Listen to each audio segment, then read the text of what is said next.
Então, pessoal, bom dia. Vamos começar a apresentação aí, professor Gilvan e professor Marcelo. Podem ficar à vontade, o tempo é com vocês, tá? Muito obrigado, agradeço a participação de vocês. Obrigado, obrigado. Então, vamos lá no nosso bom dia oficial. Bom dia a todos. Obrigado pela participação de diversos amigos, diversos alunos também, outros alunos de diversos estados, né? Então, assim, muito feliz pela participação de vocês aqui conosco, falando sobre um assunto interessante, muito importante, que é o exame de urina. É um dos exames mais antigos, né, que a gente tem. Agradecer ao professor Jorge pelo convite, a Dayana, né, e compartilhando aqui o conhecimento junto conosco aqui, meu amigo professor Gilvan. Né, então, muito agradecido pelo convite. Se o Gilvan quiser fazer a apresentação inicial dele, pode ficar à vontade e eu dou continuidade aqui com a nossa palestra. Marcelo, ele deu uma saidinha, ele não está ainda aqui na reunião. Ele deve retornar posteriormente. Então, eu vou dar início aqui. Então, galera, como falei, né, a gente tem um tema importante, né, exames laboratoriais de urina, né, o que precisamos saber. A gente tem alguns assuntos importantes, mas antes, né, a gente tem que saber, tem que ter um certo entendimento como é que era esses exames feitos na antiguidade. Era assim, então o exame é um dos exames mais solicitados pelo corpo médico, junto com o hemograma, junto com a bioquímica, né, ureia, sódio, potássio, creatinina, glicose, junto ao hemograma. O exame de urina, o EAS, né, elementos anormais de sedimentoscopia, como assim pode ser chamado, é um dos exames mais antigos na medicina laboratorial e que eram feitos testes, né, teste muito antigo, e antigamente se observava muito, até que a gente ainda, algumas coisas ainda visualizamos hoje, né, cor, aspecto, odor, volume e o sabor. Muito desses, né, itens aqui, a parte física da urina, que a gente divide o ES em parte física, química e sedimentoscopia, muitos aqui ainda são utilizados até hoje. Por exemplo, a cor a gente visualiza. Tem cores da urina muito importantes. Né? A gente estava conversando até com a Dayana essa semana sobre uma síndrome da fralda azul. Então, a cor da urina, em alguns casos, é de suma importância para a gente ter um entendimento até mesmo do que a gente pode visualizar na sedimentoscopia no diagnóstico do paciente. Tá? Aspecto. Então, o aspecto também da urina é importante. A urina ela é límpida, mas se ela vier, né, não quer dizer que seja límpida, ela não tenha nada, mas na maioria das vezes, quando a urina recentemente feita, ela vem turva, pode ser indício de algum estudo, né, alguma infecção, né, enfim, volume urinário, a gente verifica mesmo o volume urinário em urina 24 horas, na verdade, mas isso tudo aqui avaliavam algumas situações, por exemplo, pacientes com poliúria, que tinha um volume muito grande de urina, poderia ser provavelmente um paciente suspeito de diabetes mellitus, né? Fazendo uma poliúria. E o sabor, isso a gente já está em desuso, né? A gente não se faz mais isso, né? Hoje a gente ainda utiliza cor, aspecto, volume, odor não, né? Apesar de que a urina ela normal ela tem um odor sugênico, porém algumas bactérias ela deixa a urina com um cheiro amonical e faz com que a gente tenha noção de que pode ser por algumas bactérias produtoras de uma enzima chamada urease, que é uma enzima que transforma a ureia em amônia. Por isso que a urina ela fica com aquele cheiro amonical, tá? Meio cítrico. E olha, o mais engraçado é que a parte do sabor e de insetos para o diagnóstico de diabetes mellitus, isso é pura verdade, não é mito. Tem um professor, um craque na urinálise, chamado José Poloni, que ele tem uma amostra do livro francês, dizendo lá que o diagnóstico era usado, o paciente fazia a urina, né? E essa urina atraía insetos, por exemplo, formigas, que já indicavam para ele que aquela urina tinha muito açúcar. E a urina com muito açúcar poderia significar um paciente com diabetes mellitus. E mais, no caso do sabor, utilizavam pessoas para tomar a urina. E quando a pessoa tomava a urina e a urina estava, né, um sabor adocicado, estava doce, agradável, sinal de que aquela urina tinha um açúcar e era de um possível paciente diabetes mellitus. E quando não estava doce, o paciente não tinha diabetes. Então, era assim que era feito o diagnóstico no passado, tá? Mas hoje tudo evolui, tudo muda, né? Então, a gente tem...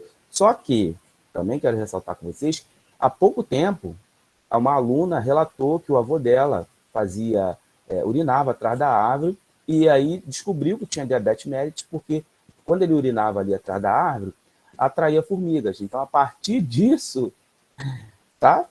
No dia de hoje, a partir disso, desconfiaram que ele podia estar com diabetes. Então, foi lá, fez os testes clínicos e realmente aí confirmou a possível diabetes mellitus, tá? Então,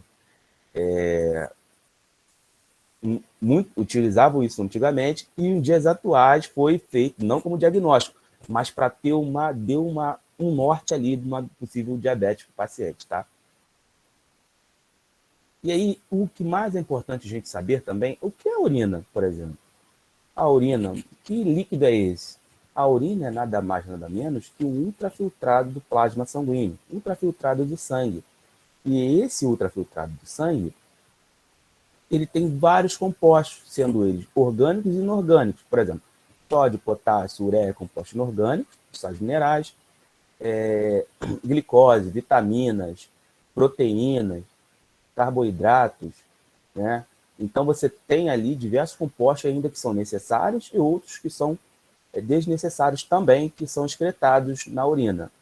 E aí, ó, a gente tem, ó, no filtrado glomerular, né, nos nossos rins, ele tem substâncias úteis ao organismo, no caso, água, glicose, vitaminas, aminoácidos, sais minerais, sódio, potássio, cloro, e muitos deles são reabsorvidos pelos nossos rins, que é uma das funções do rins, né? Não só filtrar, mas também reabsorção.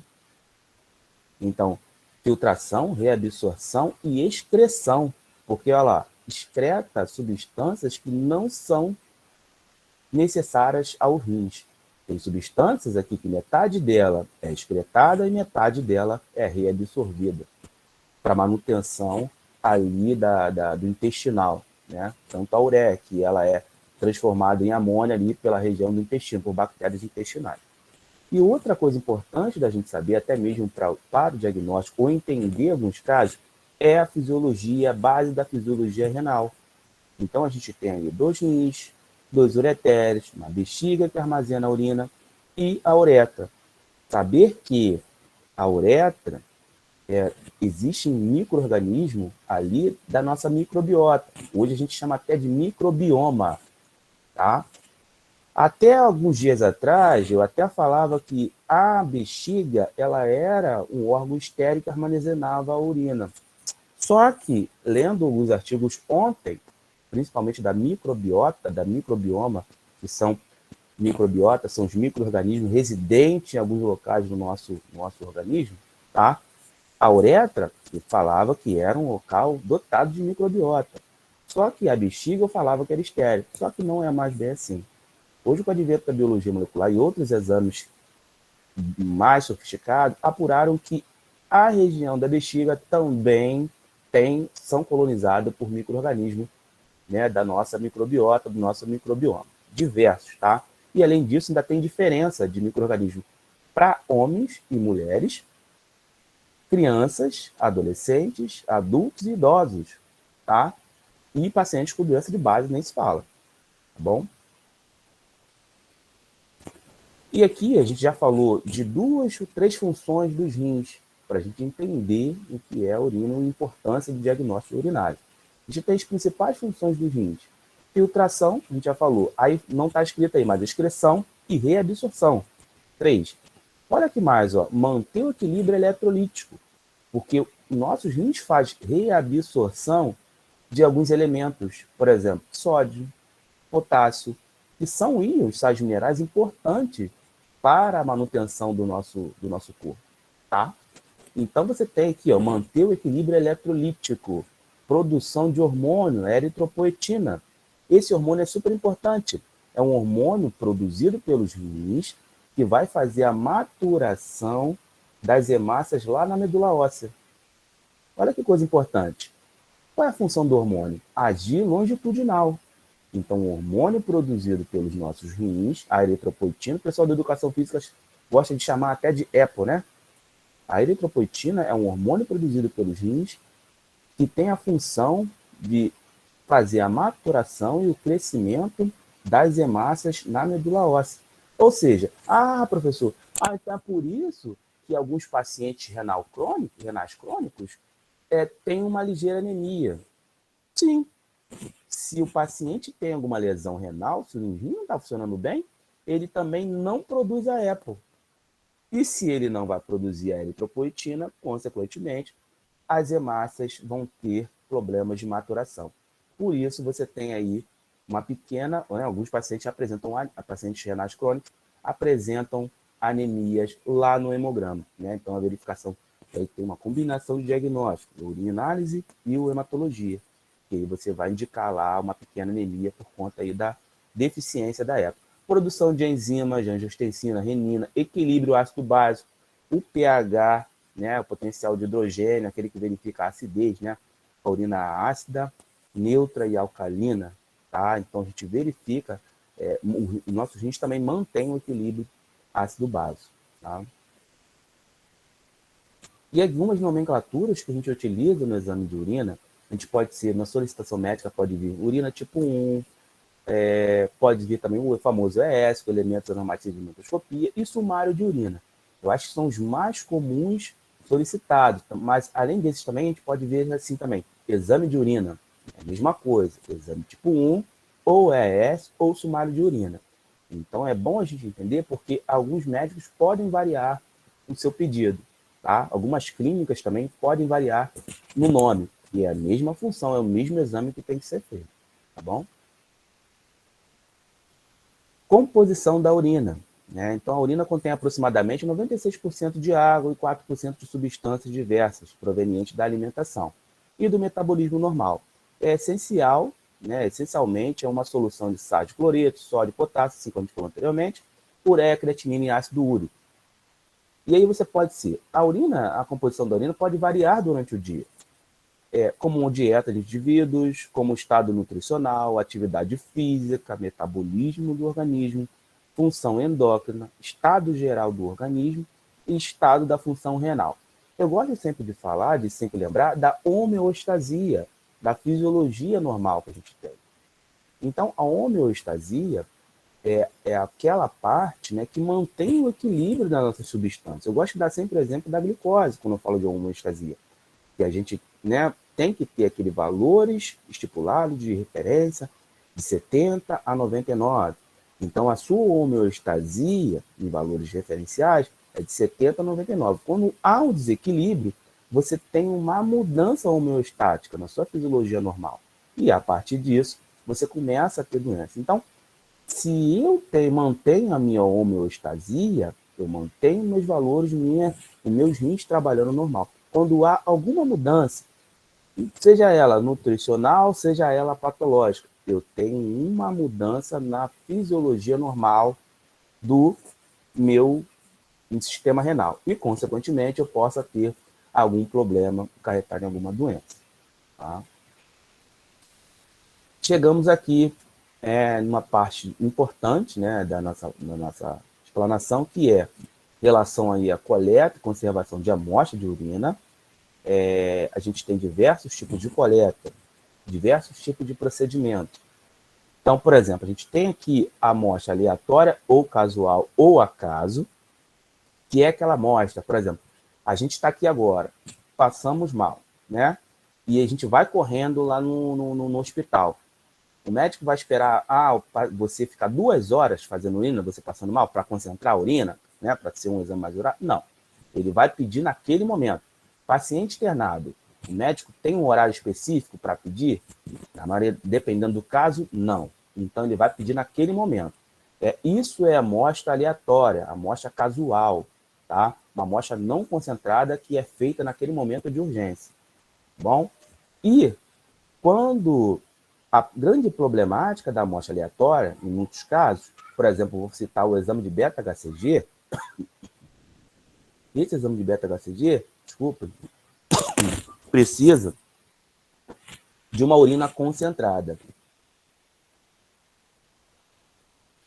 E essa amostra aleatória, ela não é uma urina concentrada. E a quantidade de hormônio produzido nesse caso aí vai ser muito ínfima, muito pouco. E a gente não vai conseguir detectar o beta-HCG corretamente. Por isso que muitos testes de farmácias, né, feitos em farmácia, por exemplo, né, até mesmo no laboratório, na amostra de urina, ela é inadequada. É um falso negativo, muitas das vezes. Ah, mas o teste, aí chega o paciente, mas o teste na farmácia deu negativo, professor. Como é que pode isso? Sim, porque essa amostra, né, para fazer o beta-HCG, ela tem que ser a primeira amostra da manhã, né, ou de rotina ou de tipo 1, a amostra mais concentrada. Tem uma concentração maior de hormônio beta-HCG. E aí você vai conseguir detectar, né, muito mais fácil, tá, com o exame de urina. Bom, então a amostra aleatória é ideal para qualquer momento, né? Se está passando mal, você não vai esperar nada. Mas a primeira urina da manhã é aquela urina mais concentrada, né, que tem todas as substâncias ali, né, de 12 horas mais ou menos dormida, concentrando ali as substâncias, e você consegue fazer uma identificação de substâncias melhores, tá? Essa segunda amostra, né, a amostra da manhã, ela é muito utilizada, foram utilizadas para verificação de pacientes com diabetes ou diabetes renal, né, a quantidade de glicose na urina. Bom, e essa aqui, antes de eu esquecer de falar, essa é a amostra aqui, a primeira amostra também é ideal para exame de beta-HCG, tá, galera? E essa segunda amostra a gente verifica até mesmo a quantidade de açúcar no sangue. Catéter, coleta estéril de jato médio. Essa é uma das amostras mais utilizadas, tá, na medicina laboratorial, principalmente o exame de urina. Que a gente utiliza ela tanto para cultura, né, de micro-organismos, exame microbiológico, quanto também para coleta do EAS. Bom, por conta da dificuldade até mesmo dos pacientes, né, a gente utiliza muito a amostra primária, mas aqui, para a gente ter um protocolo, né, único, muitas das vezes a gente utiliza mais coleta de estéreo de jato médico, porque a cultura, em muitos casos, é o padrão ouro para exames de investigação de infecção do trato urinário. Tá bom? Então, a gente utiliza essa amostra aqui, é uma amostra que eu vou falar, o protocolo é complicada, principalmente para os pacientes, né, mais idosos, para coletar, porque é uma amostra que você... a primeira amostra da manhã, sendo que você tem que coletar o jato intermediário. E aí você pede para o paciente, né, fazer a antisepsia direitinho, fazer o primeiro jato, não interromper... Olha, a literatura é uma maravilha, né? Não interromper o jato, colocar o frasquinho, colher, tampar, jogar o restante da urina no vaso, tampar o frasquinho. Sinceramente, eu fico me imaginando, né, como é que um paciente idoso consegue colher essa amostra. Uma literatura, né, não tem como a gente falar nada, né? Mas a gente tinha que rever alguns protocolos, e a gente pode rever algumas coisas quando a gente tem que entender o público que a gente trabalha para a gente fazer o protocolo lá da coleta de exame de urina, né? Então, você tem essa coleta que é importante, de jato médico, a gente vai falar mais um pouco, coleta com catéter, né? Principalmente utilizada aí para investigação dos ureteres, pode estar infeccionado um ou outro, tá? Coleta de sonda vesical, né, ou de demora, muito utilizado. Quem normalmente colhe essas amostras é o corpo de enfermagem, junto com os médicos. Urina 24 horas é outra coleta complicada. É uma coleta que o paciente tem que coletar toda a amostra em 24 horas e conservar ela, né, refrigerada. É muito complicado, é uma das amostras que tem mais erro no laboratório. Então, que a gente utiliza para verificação de volume urinário, né, em 24 horas, que avalia a taxa de filtração glomerular. Então, a urina em 24 horas, ela vai avaliar a taxa de filtração glomerular. Tá? Então, você tem aqui, se o paciente ele chega lá, né, você entrega todo o protocolo ao paciente, explica para ele assim, você tem que, toma aqui o frasco, né, que eu vou mostrar para vocês, você tem que, 7 horas da manhã, de 7 horas da manhã até às 7 horas do dia seguinte, você tem que coletar sua urina em 24 horas. Sendo que a primeira urina, né, as primeiras 7 horas, primeira hora, você despreza aquela urina toda e começa a coletar a partir da segunda amostra. Então, a primeira amostra descartada começa a coletar da segunda amostra. E vai coletando toda a amostra, colocando no frasquinho durante o dia.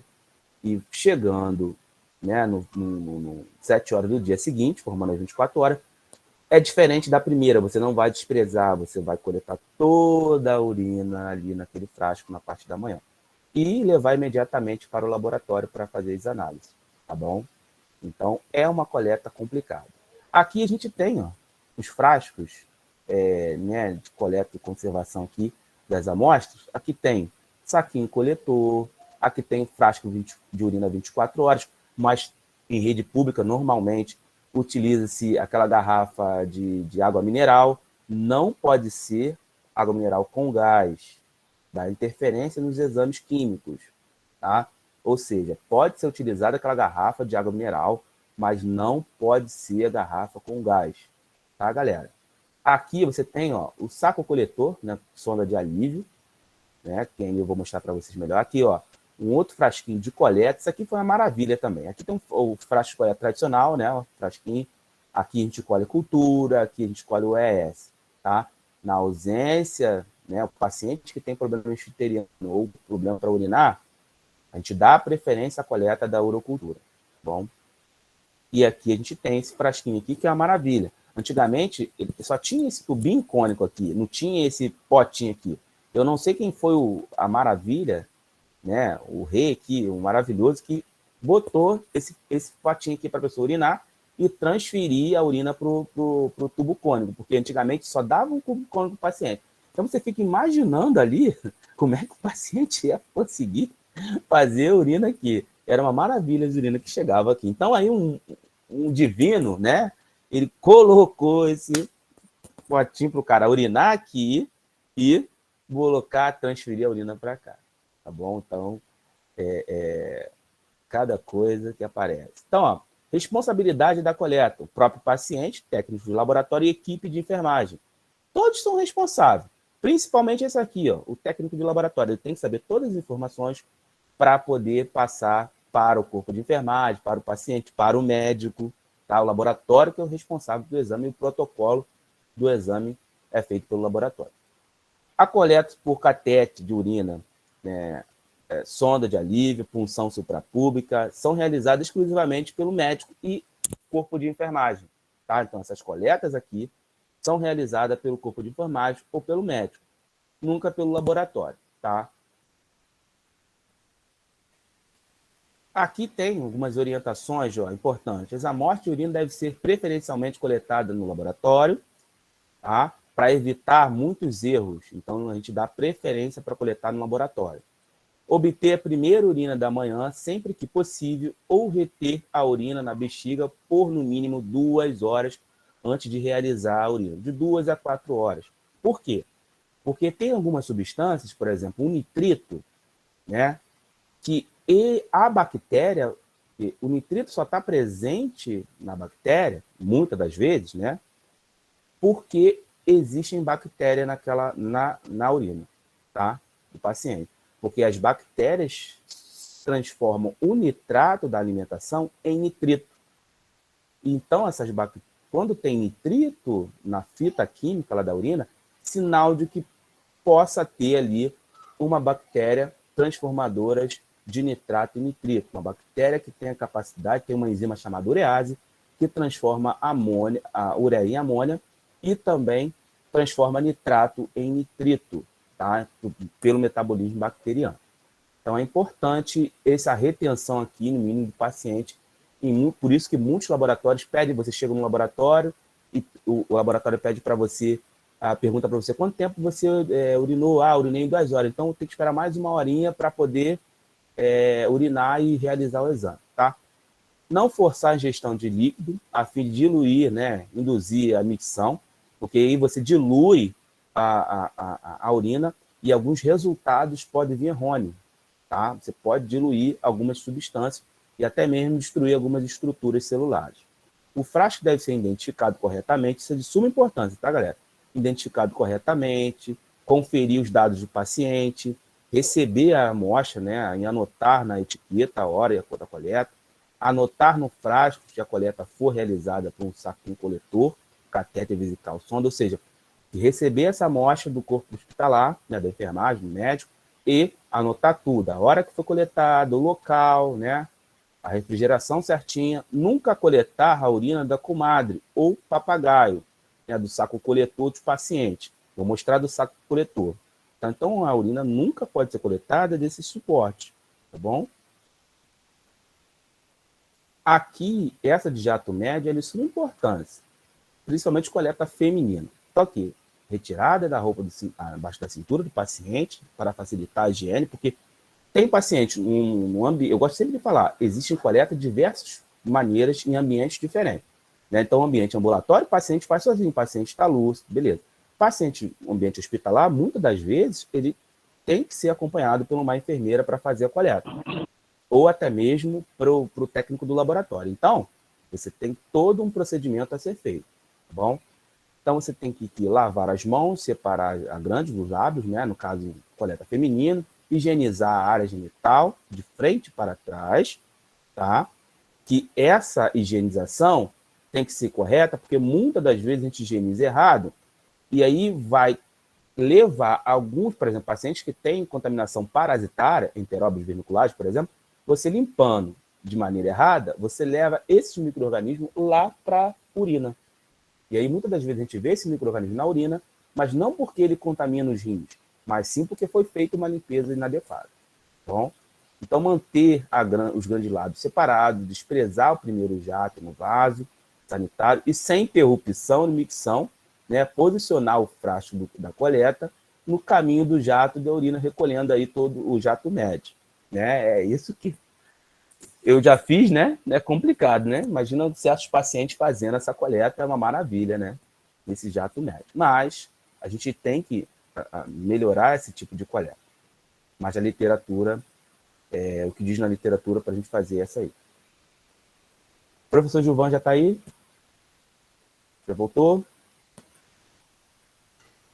Tá sim, tá sim. Tá, beleza. Obrigado.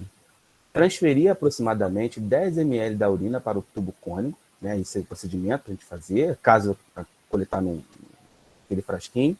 Fechar ou coletar a estante, o frasco utilizando para colher a urina deve ser desprezado no lixo. O tubo cônico, depois que você colocar no tubo cônico, você pode desprezar no lixo biológico, tá? Coletar o jato intermediário deve ser enviado aí durante o período aí de menstrual. A coleta, em certos procedimentos, né, em certos pacientes, por exemplo, no período menstrual, ela deve ser evitada, porque a amostra, a gente vai identificar muito sangue na amostra, e muitas das vezes não é aquilo que o médico está solicitando. Caso o médico ou o paciente realmente necessite, a gente tem que descrever tudo isso, né, como é que foi a coleta no nosso laudo lá, para passar para o médico, tá bom?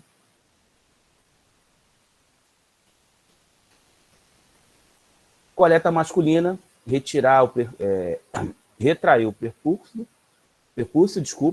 se necessário, né, o caso, higienizar a genitália externa com gás embebecido, cloroxidina aquosa, 2%, 0,2%, ou sabão neutro, dando atenção especial aí ao meato uretral, enxaguando a região para retirada da cloroxidina, utilizando aí outra gás umedecida com água. Bom, então, desprezar o primeiro jato e o mesmo procedimento. Desprezar o primeiro jato no vaso sanitário, sem interrupção na micção, colocar ali a urina jato médio no frasco. Transferir aproximadamente 10 ml de urina, né, no tubo cônico, e encaminhar para o laboratório. A gente tem no mínimo aí entre 5 a 10 ml aí para analisar a urina, tá? Padronização. Mas tem alguns casos que a gente utiliza até menos volume. O frasco utilizado para recolher a urina deve ser desprezado no lixo, o mesmo procedimento que a gente falou anteriormente da coleta feminina. Aqui é interessante. É ruim que nesse modo aqui o slide fica meio desconfigurado, né? Mas aqui é interessante. A orientação ao paciente. A gente tem, né, a recepcionista, né, bonitinha, e a gente tem a decepcionista, né? A recepcionista, ela passa todo aquele procedimento certinho, bonitinho, né? que não foge também da responsabilidade do laboratório, que muitas das vezes quem tem que dar informação técnica é o técnico de laboratório, ou o enfermagem, ou o médico, tá? Não deixar tudo para a tadinha da recepcionista. E a decepcionista, muitos dos casos, quando, por exemplo, teve um caso muito interessante, que uma unidade de saúde onde eu trabalho, chegam as amostras, os colegas da enfermagem não colocam o nome da amostra. Já entrega para a recepcionista para ela colocar, cadastrar e colocar. E lá eles não colocam o nome direto. Eles cadastram primeiro e depois colocam a etiquetinha na urina. Isso, o que aconteceu? A menina recebeu 2 pedidos, uma urina e um sangue. Ela grampeou tudo junto, achando que aquela urina e aquele sangue eram de um mesmo paciente, cadastrou. E colou a etiqueta lá na amostra de urina daquele paciente. Sendo assim, o que aconteceu? Ela cadastrou um único paciente, né, umas 2 amostras, uma de urina e de sangue, sendo que um paciente não tinha amostra de urina e o outro tinha amostra de urina e de sangue e não foi coletada. Ou seja, na hora de processar o exame, foi processado o exame errado porque ela grampeou sem querer lá um paciente com o outro e cadastrou como se fosse um único paciente. Aí é decepcionista, tá? E aí, quando a gente vai fazer o exame está todo errado. E quando a gente entrega o laudo do paciente, o médico fica questionou com razão. Não tinha entendido por que foi um exame de urina para um paciente que nem tinha feito a urina e ele nem tinha solicitado. E a gente fez uma rastreabilidade, né, porque tinha o nome, tudo direitinho, etiquetado, a gente fez uma rastreabilidade daquele exame e conseguiu verificar o erro. Tá? Mas isso é muito importante, tá? Aqui, só para entender que a gente faz até em aula, a gente coloca diversos casos aqui, porque, né, porque, como eu falei, a gente tem diversos ambientes, ambulatório, pacientes internados, pacientes em CTI, unidade coronariana, clínicas particulares. Então, cada local, a gente tem um modelo diferente. Por exemplo, ambulatório, o paciente às vezes está lúcido. Então, você explica para ele direitinho, ele vai lá e passa. O ES cultura. Você entrega o frasquinho de cultura, entrega o frasquinho do ES, explica para ele como é que faz, passo a passo. Já um paciente internado, já é diferente. Você tem que explicar para o corpo de enfermagem como é que faz. Paciente com problema esfinteriano, dificuldade de urinar. Você vai coletar os 2 frascos nele, ele não vai ter urina suficiente. Entrega primeiro o da cultura, dá prioridade para ele colher o da cultura. Eu acho que até fiz um aqui, vou passar. Dá prioridade da cultura para ele seguir, né? Pelo menos que é padrão ouro. Então você utiliza para fazer um frasquinho, você utiliza tanto para fazer o ES quanto para fazer a cultura. Mas quando chegar no setor, o setor que tem que ser iniciado, né? Fazer o primeiro exame é o exame de microbiologia. Vai lá, faz a cultura, depois pega esse frasco, faz o EAS. É assim que você tem que ter feito. O protocolo certo é assim. Primeiro microbiologia, depois faz o EAS. Tá? Porque se você fizer o EAS antes, abrir aquele frasco, você vai estar contaminando aquela amostra com micro-organismo ambiental. E quando você for fazer a cultura, aquele micro-organismo que crescer ali não vai ser o micro-organismo real que a gente vai estar trabalhando. Bom, rapidamente aqui, ó, sonda de alívio, né? Coleta aqui utilizada. Então, ó, aqui a urina não pode ser coletada aqui do saquinho, ó. Aqui a urina deve ser retirada aqui um volume de 10 ml, depois coletar a urina aqui, tá bom? Então, nunca coletar do saco aqui de baixo. Sempre do processo que fica aqui, do acessozinho que fica da bolsa, tá bom? E antes de coletar a urina, a sonda deve ser mantida aí fechada por um período de 1 a 2 horas, tá bom? Fazer a antisepsia aqui, ó. Fazer a asepsia aqui direitinho, limpar tudo aqui, o local, tá bom? E aí sim fazer a coleta. Esse aqui então é campeão de bilheteria, tá? Coleta infantil com saco coletor. Isso aqui é uma dor de cabeça, com certeza, tá? Porque a criança tem dificuldade de urinar, né? Então é complicado. E aí, dependendo do pedido médico, isso que eu faço muito em aula, você pode ter pedido de cultura e ES ou cultura. E agora? Então, o saquinho coletor ele é colocado na criança, né, de manhã, e às vezes a criança só sai à tarde do laboratório. Então, é uma coisa estressante, porque a criança não consegue urinar. Então, você tem aqui no saquinho coletor, né? Que bonitinho, é unissex, né? Você coloca na região direitinha. E aqui, ó, eu até vou passar aqui. Aqui a gente faz muito em aula, treina muito isso em aula. Então, aqui diversos materiais, porque podem surgir diversos pedidos, e você tem que saber, por exemplo, se vier pedido de fezes junto com de urina, qual frasco você tem que identificar, né? Se tiver cultura de fezes, o que você tem que utilizar, suave, né? Que é diferente de coprocultura, de coprocultura, de cultura para de exame parasitológico, EPF, desculpa, tá? Que é diferente, secreção coletada no suave é diferente de coprocultura, tá? De uma cultura normal de fezes que você colhe no cariblé, um suavezinho. Então, aqui, ó, a gente utiliza aquele saquinho coletor, né? Tira a roupinha da criança, faz a antisepsia direitinho, coloca o saquinho antes da fralda, coloca a fralda por baixo, dobra o saquinho, quer ver? Dobra o saquinho para cá, aí coloca a fralda de maneira que tem que ficar mais confortável para a criança. Só que a criança às vezes demora muito para urinar. E aí você tem que fazer, tem várias coisas. Você pode colocar o saquinho, às vezes a criança tem 2 pedidos, exame de sangue e exame de urina.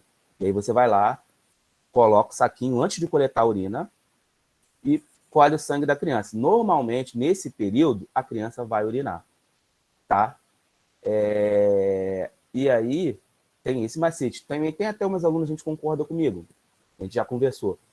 Criança, coloca o saquinho coletor, liga a biquinha ali, ó. A criança vai ficar ouvindo um barulhinho de água e vai fazer a urina também. Tem esse. Tem massagem também na barriga do bebê. Faz uma massagenzinha na barriga do bebê, quentinha ali, ó. Ele vai ficar confortável e vai urinar. E assim a gente vai, né? Tem vários macetezinhos aí. Aqui é só para mostrar para vocês que a gente tem que trabalhar o nosso protocolo, rapidamente, de acordo com o local onde a gente trabalha. Aqui foi na região de São Gonçalo, tá? Eu fiz esse protocolo aqui, colorido, bonitinho, né? Para o cara entender o máximo para qual frasco ele deve coletar. Esse aqui para o ES, esse aqui para a cultura. Ainda botei, ó, quando o paciente estiver com dificuldade para urinar, o pedido médico estiver com só ES e cultura, dar preferência à coleta do frasco de tampa vermelha.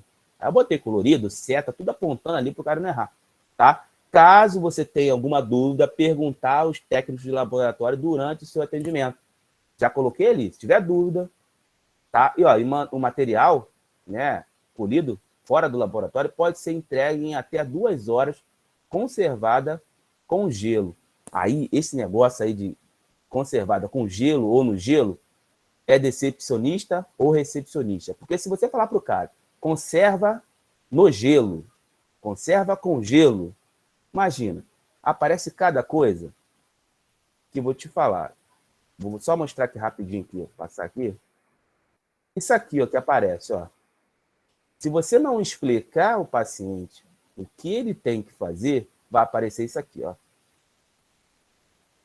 Ó, o nome na tampa. Isso aqui é minha foto clássica.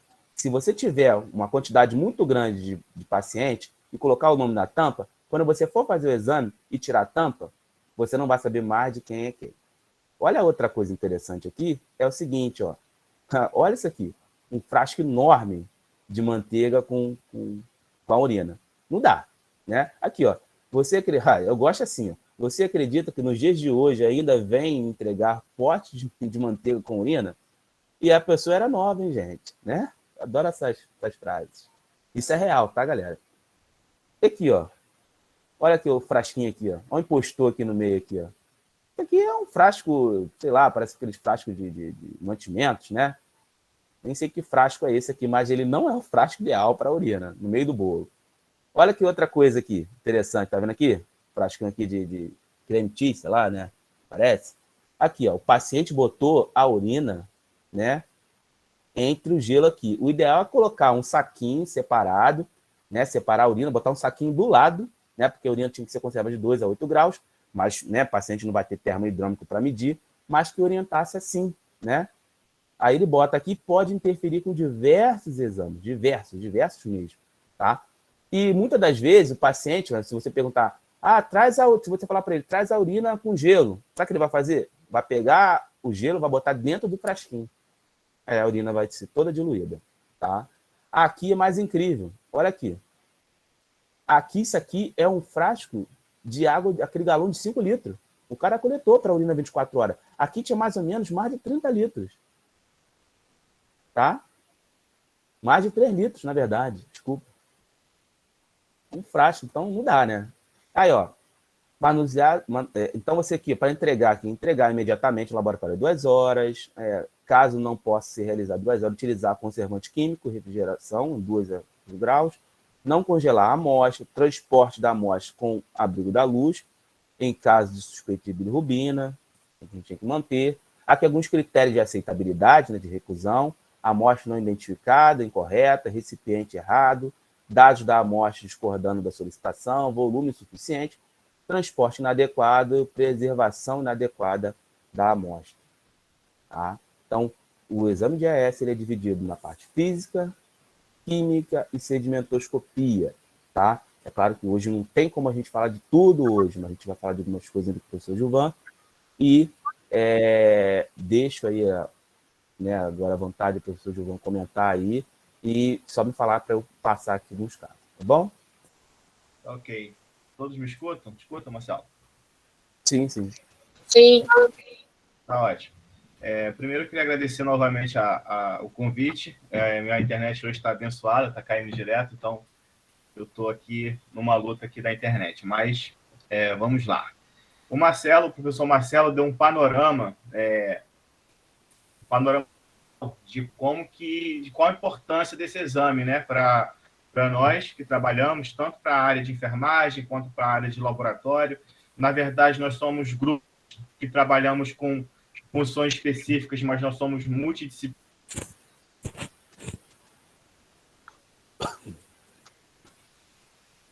Existe uma ideia errônea sobre o exame.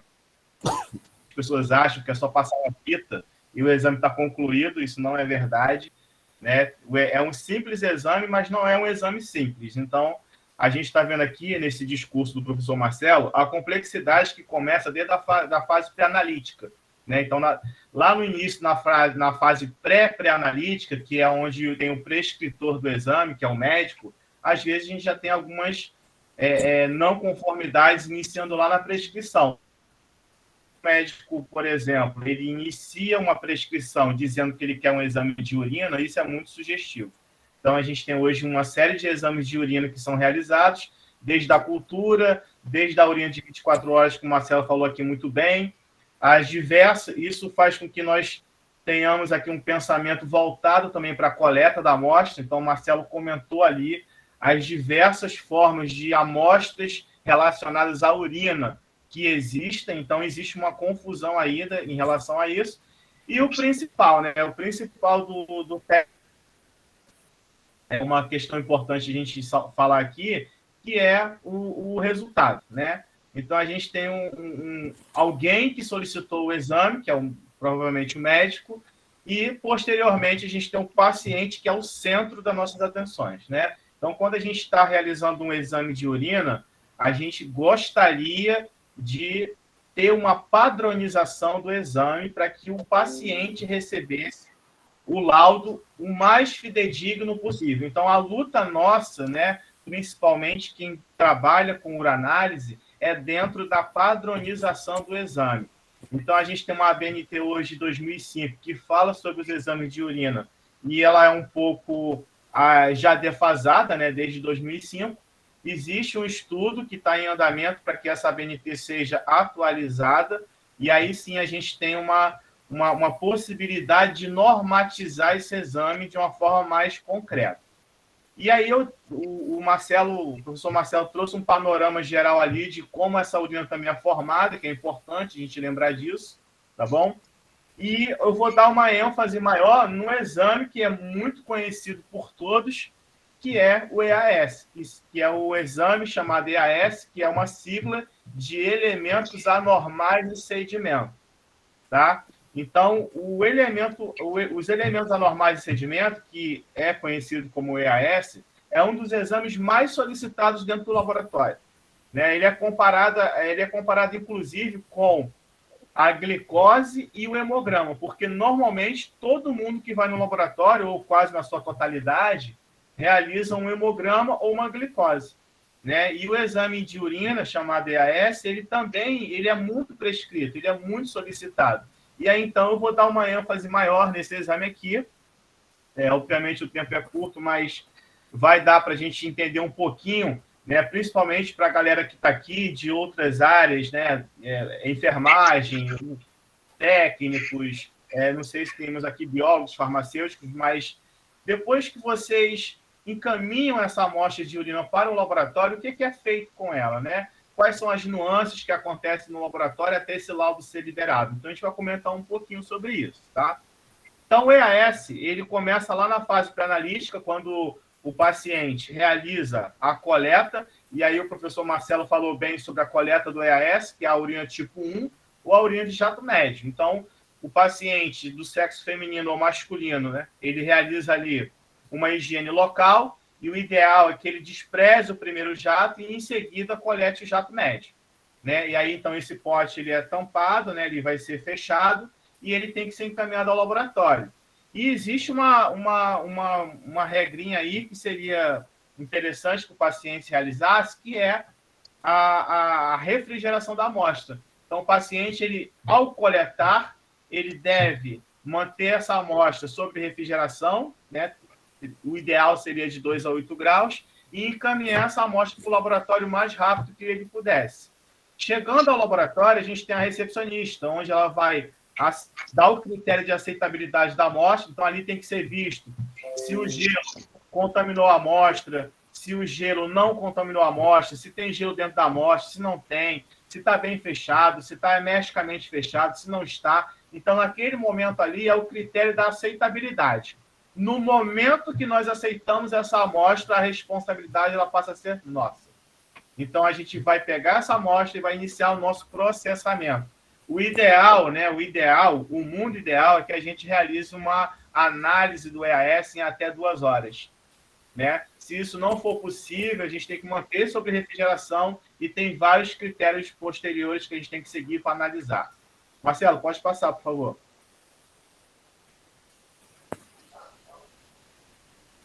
Marcelo, tá me escutando? Tô. Já foi? Acho que foi, já foi.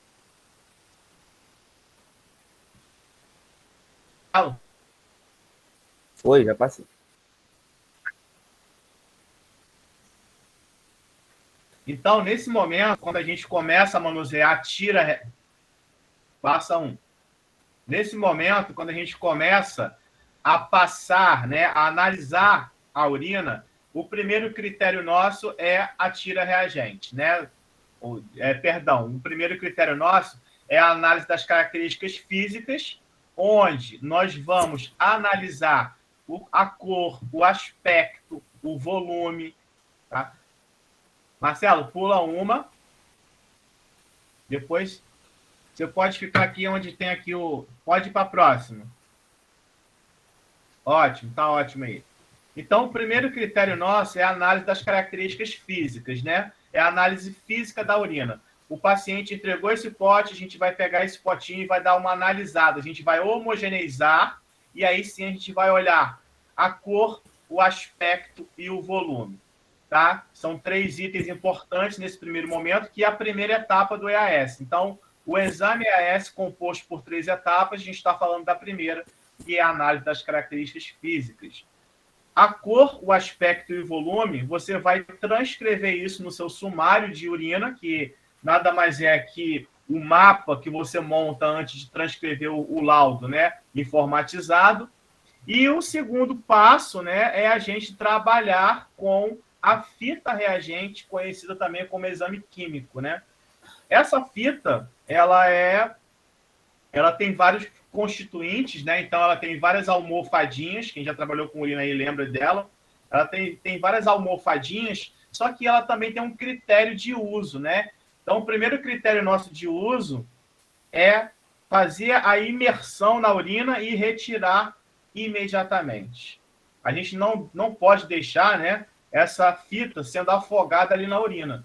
Então, a gente vai lá, faz a imersão, tira, e aí a gente vai iniciar a nossa análise, né? Eu costumo dizer que é bom a gente retirar o excesso de urina fazendo ali uma compressão no papel filtro, né? No papel toalha, tirando o excesso. Nesse momento, a gente está secando a tira por capilaridade, mas é só uma coisa breve. A gente não deve também deixar em contato a almofada com nenhum tipo de papel, porque isso vai fazer com que haja uma contaminação das almofadas.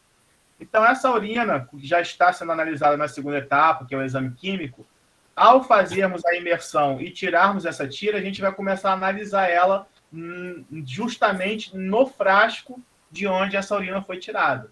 Então, na embalagem, a gente tem a composição de todas as almofadas e as possibilidades de leitura. Então, a gente vai pegar e vai analisando item a item, né? Normalmente, a gente tem vários elementos ali que a gente analisa. Pode passar, Marcelo. Esses elementos, eles geralmente, né, são 11 itens, né, incluindo ali pH, densidade, então glicose, proteína, as esterases leucocitárias, né, os leucócitos, os corpos cetônicos ou cetonas, tem embalagem de tiras que trazem um nome diferente. A gente tem sangue ou hemoglobina, o nitrito, que o professor Marcelo falou lá atrás, foi uma dúvida da Gabriela aí que eu vi no chat, tá? A bactéria, ela reduz o nitrato ao nitrito. Então, a gente consegue detectar pela tira, tá? Existem ainda outros itens, né? Bilirrubina, urobilinogênio, são 2 elementos analisados também pela tira. Agora, um outro elemento que não está aqui nessa imagem é o ácido ascórbico, né? Que é uma parte da tira que hoje analisa a presença de vitamina C na amostra, né? Que também é de suma importância a gente saber se existe ou não presença de vitamina C, que é o ácido ascórbico, para a gente poder, inclusive, saber se essa presença está interferindo em alguma outras partes da análise da tira. Então, nessa parte aqui, a gente tem a análise química, que é muito importante, e a coloração da urina, se for uma urina de origem medicamentosa, se for uma urina de origem hepática, que a gente teria a presença aí de bastante... Pode botar aí, Marcelo. A gente teria a presença aí de bastante elementos, né, voltados para a interferência da coloração da tira. Tá? Então, nesse momento, a gente tem que ter um critério aí de realização da tira. Então, um dos critérios é a gente observar se a urina é medicamentosa ou não e se tem elementos que estão interferindo na tira. E aí a gente teria uma outra conduta na hora de elaborar o laudo, né? Então, não dá para comentar todos aqui por conta do tempo, mas é importante a gente falar também que a tira reagente, além dela dar uma análise para a gente semi-quantitativa, né? A gente fala muito que é qualitativa, mas ela dá uma análise semi-quantitativa. Quando a gente analisa ali pela embalagem, a gente percebe que tem alguns números que são importantes. Tá? Pode passar, Marcelo. Depois que a gente analisa a segunda análise química da urina, a gente vai para a sedimentoscopia. Tá? Marcelo, coloca no preparo do sedimento para mim, por favor. Depois que a gente analisa a tira reagente, a gente vai para a terceira etapa, que é uma das etapas mais esperadas do exame. A gente vai analisar a sedimentoscopia. A gente quer observar se existem elementos no sedimento urinário.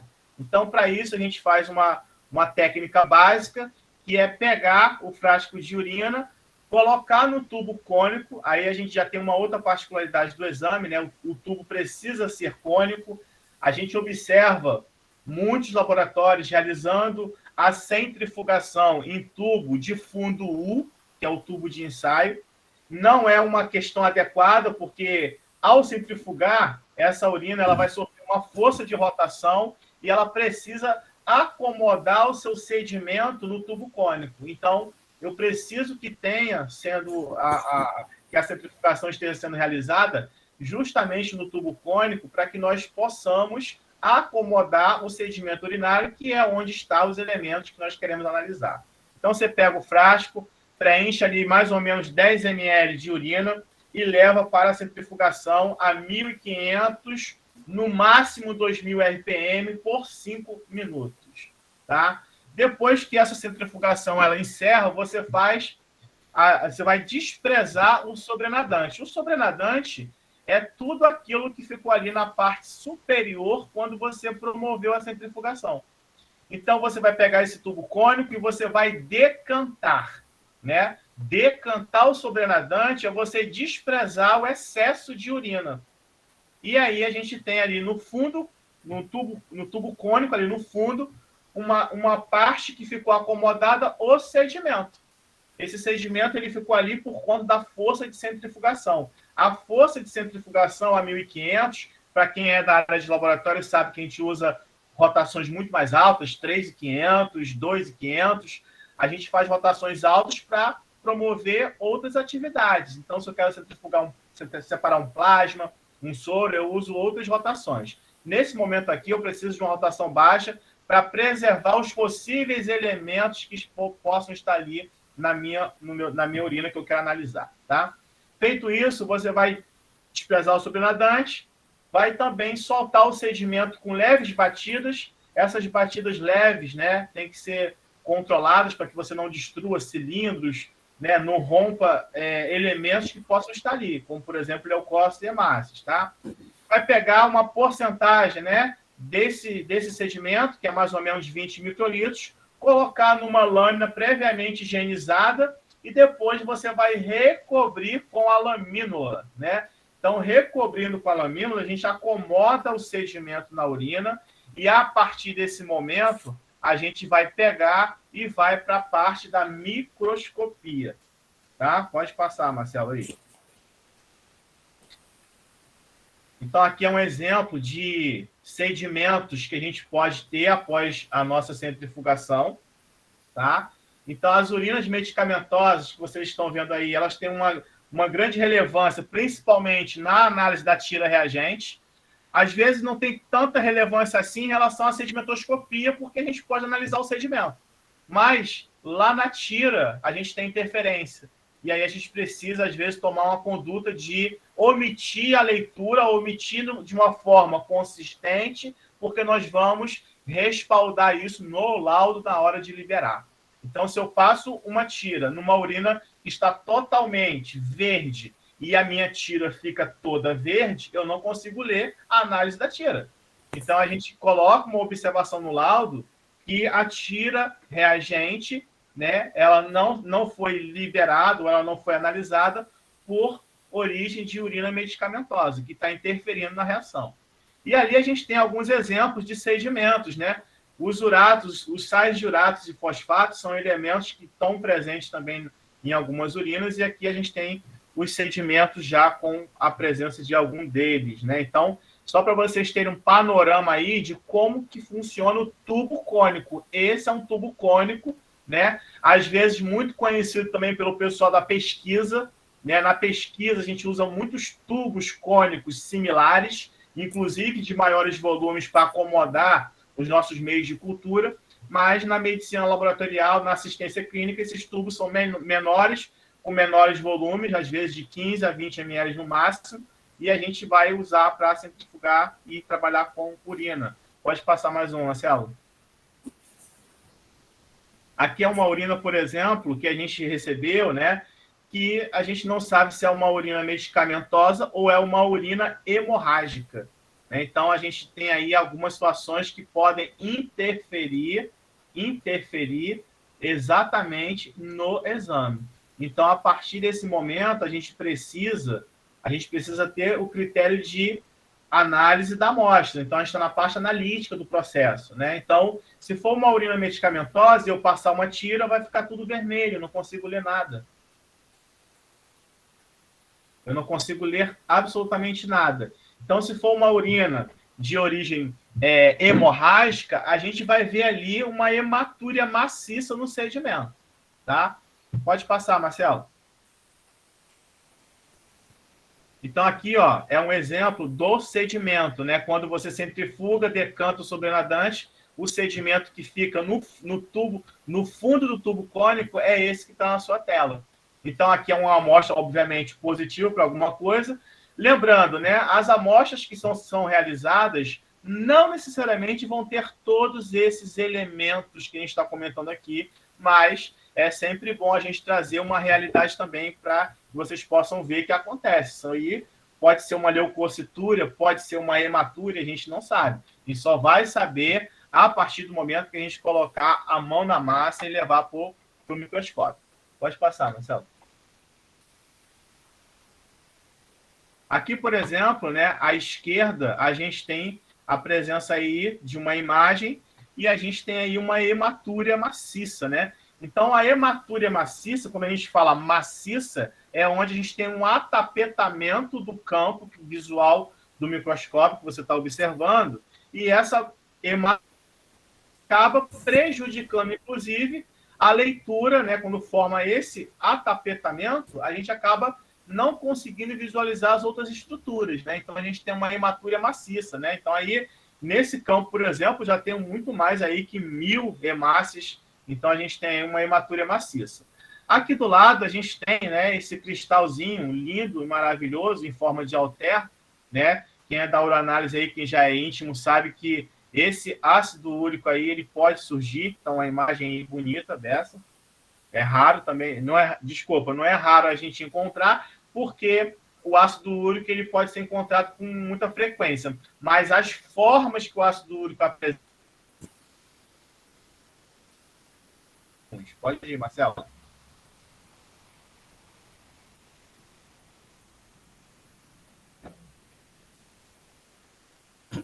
Não, Gabriela. Uma travada no áudio. Marcelo, pode... Pode Oi? repetir, professor, por favor? Deu uma travada, a gente não entendeu. Esse slide? É a última frase. Ah, sim, do ácido úrico. O ácido úrico ele apresenta várias formas, né? Ele apresenta várias morfologias no sedimento. Essa é uma delas, em forma de alter. Ok? É um ácido úrico marombeiro. Então é isso aí. É mais ou menos Obrigada. É mais ou menos isso. Pode ir para o slide 42, Marcelo. Isso. Vamos lá. Boa. Também. Aqui a gente tem duas imagens, é uma pena que não está em tela inteira, mas dá para a gente enxergar um pouco, né? A gente tem aqui um outro cristal, né, no lado esquerdo, quem está olhando aí do seu campo, do seu lado esquerdo, canto superior, né, que são os biuratos de amônio, né? Esses biuratos de amônio, é importante ressaltar também que eles também têm importância clínica, mas não têm ao mesmo tempo. Porque se eu tenho uma urina, por exemplo, que o paciente entregou, eu não processei dentro do tempo apropriado, que seria no máximo 2 horas, deixei sobre refrigeração, eu posso ter precipitação de cristais, por exemplo. E esse, por exemplo, é um deles que pode surgir por precipitação de cristais, uma vez que ele participa também do metabolismo lá das bactérias, que vão transformar em ureia, e aí depois em amônia, e a gente tem aí a sedimentação desses cristais, tá? Mas é sempre bom a gente acompanhar a relevância dele na interpretação do exame no todo. Então, é uma urina recente, não é? Foi processado dentro do tempo adequado, não foi? Isso chama atenção para a gente, né? Aqui embaixo, o marombeiro aí, como vocês falaram, tá? E aqui nas laterais, lado direito, né? A gente tem 2 imagens também. Uma que a gente poderia considerar aqui uma microbiota, né? Eu costumo dizer que a gente tem alguns elementos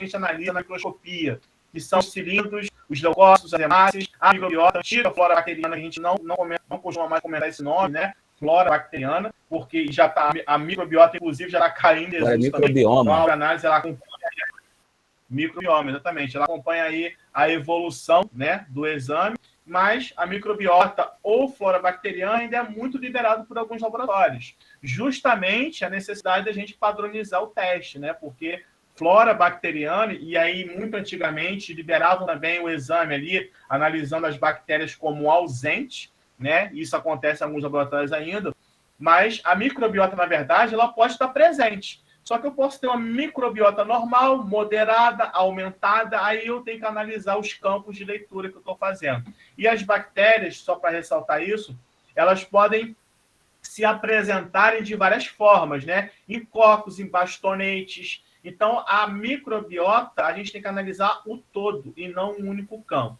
tá? E pode passar, Marcelo, para o próximo slide. Aqui é interessante, essa imagem aqui, logicamente eu sou suspeito de falar de uranase, que eu gosto muito, mas essa imagem aqui eu gosto bastante também.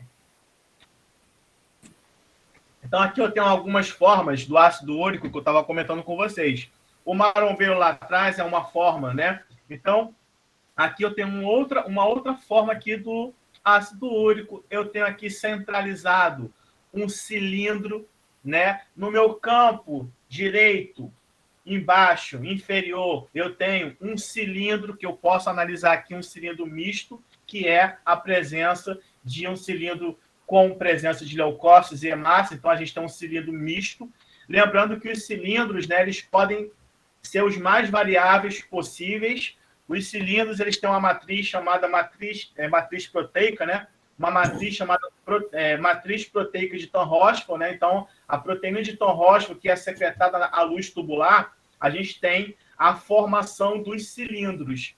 Os tipos de cilindros que vão se formando ao decorrer das patologias que vão surgindo, a gente vai analisando de acordo com o paciente. Então, eu posso ter um cilindro misto, que é a presença de células epiteliais, leucocitários, hemáticos, né? Então, eu posso ter somente um cilindro hemático com hemácia, posso ter somente um cilindro leucocitário com presença de leucócitos, eu posso ter um cilindro granuloso a partir da degradação de fármacos ou de células. Então, existe uma série de cilindros aí. O mais comum de surgir, né, de aparecer no nosso sedimento é o cilindro hialino, né, que é um cilindro não patológico, aparece com uma certa frequência, ele é quase translúcido.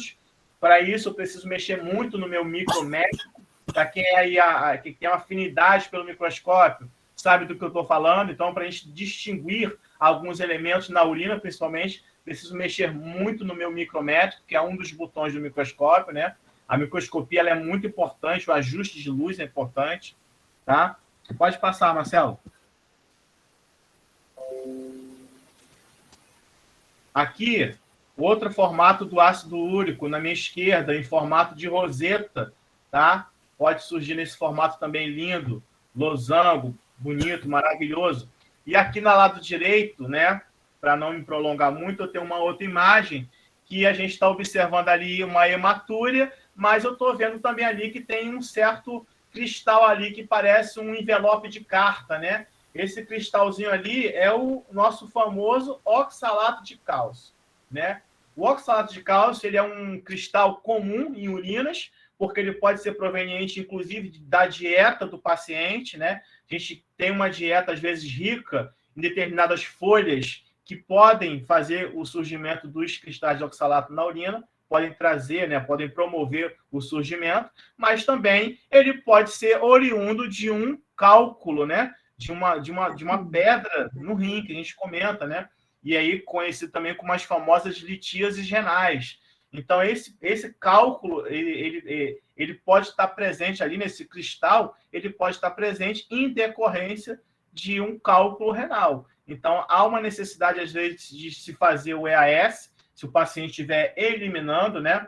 Então, imagina uma pedra que é uma aglomeração de sais minerais, né? Que cresceu, vamos supor aí que tenha acima de 8 milímetros, né? E está ali passando pelo seu ureter, né? Lá no seu ureter, você tem a vasoconstrição. Então, esse ureter, ao fazer esse movimento, ele agarra a pedra e a pedra começa a machucar a parede do ureter, por exemplo. Poderia ser outras regiões, mas estou dando um exemplo do ureter.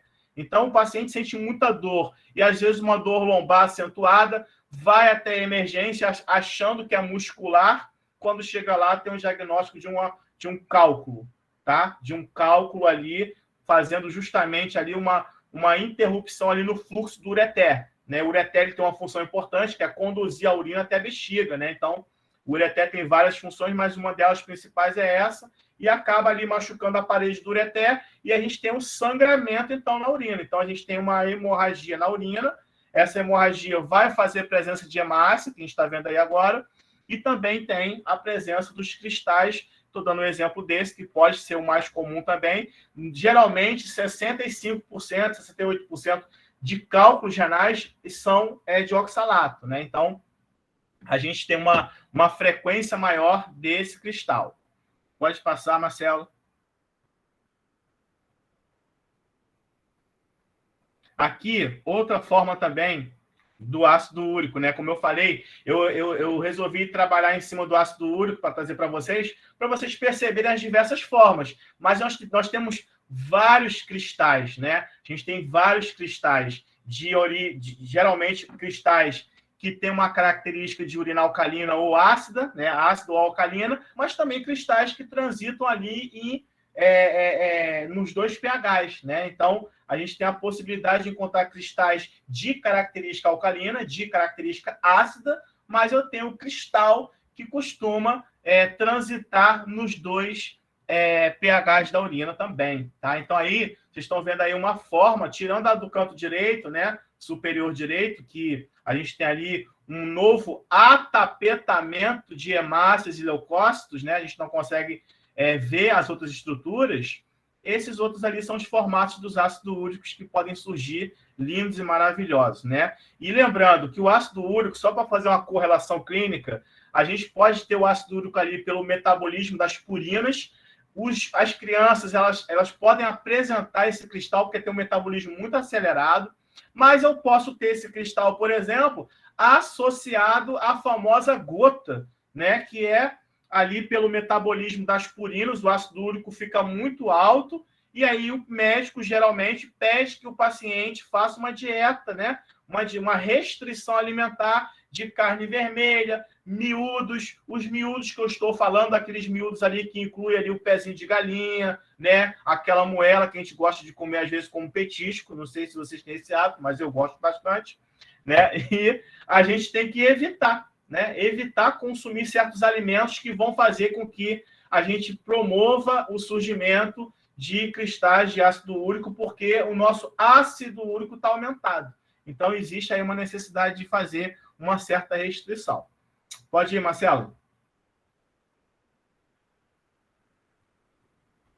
Mas ali surgindo, obviamente, em criança, a gente, né, entende que possa ser se a criança não tiver passando por alguma situação em especial por uma síndrome metabólica, né, que é excesso de colesterol, triglicerídeos, enfim, a gente analisa insulina, índice de Roma, vários elementos são analisados, curva glicêmica, para a gente falar sobre uma síndrome metabólica, mas aqui, basicamente, é comum a gente encontrar em crianças também. Pode continuar aí, Marcelo.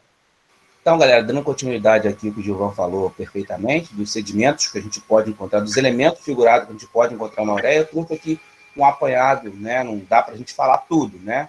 Falar diagnóstico de tudo, mas aqui para vocês entenderem que a gente pode encontrar células epiteliais, né, escamosas, transicionais, tubulares, inclusive essa aqui é de suma importância com relação a doenças renais agudas e crônicas, tá? Então, o aparecimento dessas células é de suma importância no diagnóstico. Células microbiológicas diversas, parasitas, fungos, bactérias, diversas morfologias, células hematológicas, tá? As principais, hemácias, leucócitos, que aparecem de abundâncias, tá bom? Cada um com seu diagnóstico, eosinófilo, plaquetas, não são células, fragmentos, monócitos. Então, diversas células do sistema imunológico podem aparecer no sedimento urinário com morfologias diferentes, que podem, às vezes, determinadas pessoas sem experiência, podem não saber diagnosticar corretamente. Células germinativas, aqui, presença de espermatozoide, a gente tem que ter muito cuidado na liberação do espermatozoide. Criança, processos judiciais, estupro, por exemplo, tá? Pacientes sexo feminino, não libera, adulto, tá? Idosos acima de 60 anos, libera, pode ser câncer, pode ser várias outras coisas. Agora, pacientes adultos com presença de espermatozoide, pode ser ejaculação retrógrada. Então, tem que haver sempre uma conversa com o médico para saber o porquê, né? Antes até mesmo de liberar ou não aquele espermatozoide no laudo, tá? Então, sempre tem que ter um bate-papo com o médico, o que ele quer com o diagnóstico, tá bom, galera? Espermatozoide é importante, essa liberação aí. Só para vocês entenderem, o Gilvan falou muito bem dos cilindros, dos cristais aqui, tá? Que a gente já tem no sedimento urinário. O cilindro é um sedimento completamente renal. Então, a presença do cilindro indica uma doença renal, junto com o cilindro hemático, né? Cheio de hemácias. Aqui a gente tem as principais bactérias, né? Que podem causar infecção do trato urinário, Escherichia coli, Protospiralis, Klebsiella, todo grupo das enterobactérias e mais pseudomonas, né? Como dizem por aí. Bactérias gram-positivas, estafilococos, streptococcus, enterococos, todas essas podem aparecer no sedimento urinário e podem causar aí, infecção do trato urinário. Então, algumas aparecem como morfologicamente diferenciada por conta de medicamentos, tá? A gente tem formação de esferoblasto, né? Que a gente até apresentou no simpósio essa semana com relação a isso. Tá? As principais aqui, infecções dos rins, pielonefrite, né? Ureterites, infecção da bexiga, entre outras. Aqui, esse caso aqui é interessante, né? Que a gente falou do nitrito, o Gilvan falou do nitrito também, porque algumas bactérias que transformam nitrato em nitrito, a maioria são gram-negativo. Raras são as bactérias gram-positivo que transformam nitrato em nitrito, né? Estafilococos e enterococos são cocos gram-positivos que fazem essa conversão. A maioria das outras bactérias são gram-negativas, Escherichia coli, Klebsiella. Então, isso é sabido. Então, aqui, ó, uma determinada unidade de saúde, o CCIH, né, Comissão de Controle de Infecção Hospitalar, questionou o laboratório sobre as uroculturas positivas com crescimento de Klebsiella pneumoniae com nitrito negativo. Ambos são protocolos de infecção do trato urinário. Sim, real. Só que, e aí ele questionou, essa bactéria aqui, ela tem a capacidade, a Klebsiella, ela tem a capacidade de transformar nitrato em nitrito. Isso é sabido. A gente usa até no diagnóstico microbiológico. Por que está dando negativo no nitrito? Se o nitrito é baseado numa transformação, né, metabólica que as bactérias têm de transformar o nitrato, né, metabolismo do nitrato em nitrito. Qual é? Por que está dando negativo? E aí a gente, ó, né, tem algumas respostas justificativas, mas possíveis justificativas. Primeiro a gente tem que entender que o nitrato é proveniente de alimentação. Então, se é proveniente da alimentação, alguns pacientes que possuem dietas pobres em nitrato vão apresentar um teor de nitrato baixo e, consequentemente, as bactérias não vão conseguir transformar nitrato em nitrito. Então, a bactéria vai dar... Por isso a importância da cultura, que a cultura é padrão ouro. Então, a bactéria vai crescer lá, né? O nitrito vai estar negativo e a bactéria vai crescer, uma bactéria que faz essa produção. Mas por quê? Ela não produziu nitrito porque o paciente tinha uma dieta pobre em nitrato. Então, não teve essa conversão. Um outro caso é a urina, né? A bactéria ela tem que ter um contato com a urina, né, com o nitrato, entre 2 a 4 horas para fazer o processo metabólico, para positivar o teste. Por isso que o paciente ele fica, né, alguns laboratórios pedem que o paciente fica 2 a 4 horas para urinar lá antes de fazer o exame. Bom, bactérias, já falei, a maioria delas são gram-negativo, que converte nitrato em nitrito, e algumas pequenas são gram-positivo. Aí também pode vir como negativo diurese elevada, né, diluição, uso de antibiótico, diluição, densidade alta, concentração da vitamina C, conforme o Gilvan comentou. Só para vocês verem que tem outros micro-organismos importantes, né, leveduras, pseudo-hifas, que podem também aparecer no sedimento urinário, e a gente tem que revelar isso no laudo para que o médico possa ter um diagnóstico mais fiel de algumas doenças. Ó, parasita diversos, tricomonas, Schistosoma mansoni e hematobe, né? Enteróbios vermiculares por conta da limpeza incorreta, e também a gente vê viável aqui o Strongyloides urticoralis, porque ele é um parasita que gosta de ambiente quentinho, né? Então tem até um diagnóstico Berman e Moraes, né? Hidrotropismo, então a gente utiliza a água 45 graus e a urina é quentinha, morninha, e quando a gente faz uma limpeza inadequada, ele aparece na urina lá, bonitinho, viável, vivinho, mexendo para lá e para cá. Mas não porque ele faz contaminação renal, igual ao hematóbio, né?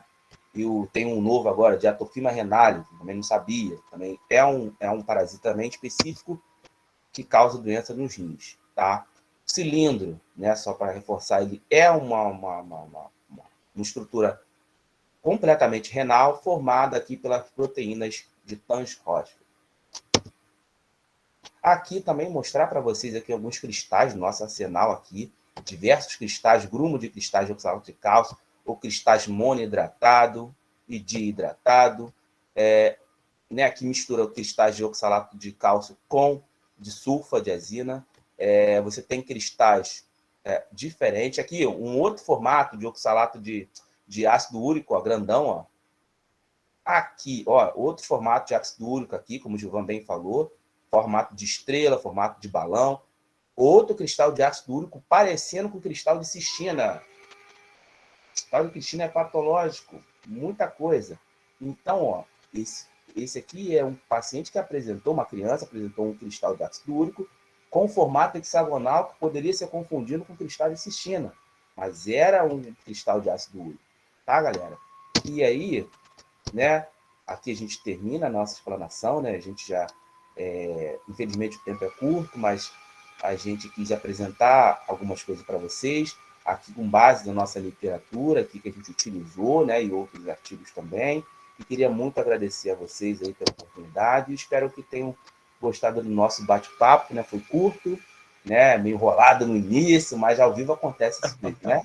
E quero agradecer É isso aí mesmo que acontece. Pela oportunidade. É normal. Jorge, Dayana, Gilvan aí para falar. Muito obrigado aos participantes, amigos, alunos, colegas e novos colegas que abrilhantaram aí a presença. E 70 alunos, né? Uma hora dessa, sábado, né? Então, a gente chegou aos 83, Marcelo, mas aí foi caindo a conexão de alguns. Na internet, né? Local, pessoal trabalhando também, né? Tem muita gente trabalhando. Isso, umas pessoas assistindo pelo celular. Eu gostaria de agradecer aí a dupla dinâmica, professor Marcelo, professor Gilvan. Fantástica apresentação, acho que foi muito útil, assim, como vocês bem mesmo colocaram, um tema para interdisciplinar, né, que todo mundo precisa saber. A gente falou aí desde instrumental, né, como que deve ser feita a coleta, por que é feita determinada coleta, quais os exames, o pessoal aí, né, impressionado com os termos, alguns termos que nunca ouviram falar, né, atapitamento, aí ficam perguntando se era isso mesmo. A gente teve muitos elogios aqui, algumas pessoas não puderam ficar até o fim, porque o horário, né, a gente passou um pouco, mas, assim, o conteúdo muito nobre, e a gente fica ligado, assim, querendo aprender cada vez mais. Só agradeço a vocês, a Dayana aí, que fez esse contato, o nosso Pombo Correio, e já estão com certificados de vocês aí para entregar para os palestrantes, tá? Já está pronta, ela vai passar para vocês. Agradeço a todos que ficaram até agora. A lista de presença vai ficar até 1h. O nosso projeto, ele tem canal do YouTube. Quem perdeu, caiu. Daqui a pouco a gente vai colocar lá para quem, né, perdeu algum pedaço. E o certificado aí depois vai ser garantido até o final do dia. Lembrando que a gente só pede uma coisa.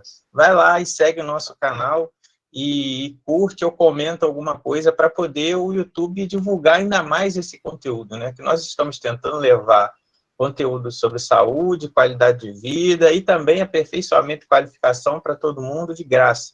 Então, nosso canal não é monetizado, nós não temos fins lucrativos, não ganhamos nada com isso, muito pelo contrário, a gente está tentando ver como é que a gente vai se manter vivo, mas a gente está sobrevivendo aí desde a pandemia. Então, agradecer a vocês, professores, e a todo mundo que ficou aqui até agora, né? Eu vou encerrar aqui a gravação e daqui a pouquinho já vai estar lá disponível no nosso canal Ciência e Saúde UF ou o Espaço Aberto para a Saúde UF. Nós temos 2.